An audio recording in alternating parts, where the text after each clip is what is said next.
இந்த புயலுக்கு முன் அமைதின்னு சொல்லுவாங்களே, அதுதான் நேற்று நடந்துச்சு. கரெக்டாக ஒரு 7 மணி போல் என்ன ஒரு காற்று, சூறாவளின்னா இதுதானே சூறாவளி அப்படிங்கிற மாதிரி அவ்வளோ ஒரு பரபரப்பாக போணுச்சு. அது 2 மணி நேரம் கண்ணை கூட திறந்து பார்க்க முடியல யாராலையும். எங்களுக்கெல்லாம் செடியெலாம் போயிடுமோ என்னன்ட்டு அந்த ஒரு கவலை இருந்தா, நம்ம மணிக்கு மீன் தொட்டியை நினச்சி தான் கவலை. அந்த மீனுக்கு கொடை பிடிக்காத குறை தான். மாடி மேலே ஷெட்டுக்குள்ளே தான் இருக்கு எல்லாமே, இருந்தாலும் அந்த ஷெட்டுக்குள்ளே தான் எல்லா தண்ணியும் வாரி சுட்டிக்கிட்டு அடிச்சுது. இந்த மழையும் காற்றும் ஈக்குவலாக ஒன்றுக்கு ஒன்று விட்டு கொடுக்கல.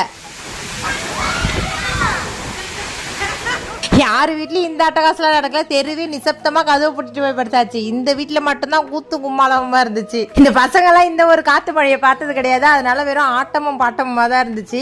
ஆனால் மீன் தொட்டியில் அவ்வளோ ஒரு தண்ணி ஊற்றுனுச்சு. நாங்கள் கடைசியில் கொடையை வச்சு பிடிச்சிக்கிட்டு தான் நின்றுக்கிட்டு இருந்தோம். 2 வீலர்லாம் சுத்தமாக ரோட்டில் போகவே முடியல. மரமட்டெல்லாம் விழ ஆரம்பிச்சிட்டாரு. காரெல்லாம் பொறுமையாக எமர்ஜென்சி லைட்டை போட்டுட்டு 1 by 1 தான் போய் ஆண்டது. இன்னைக்கு ஃபுல் வீடியோ போட்டாச்சு. எப்படி இருக்குன்னு பார்த்துட்டு கமெண்ட்டில் சொல்லுங்கள். Okay friends, Tata.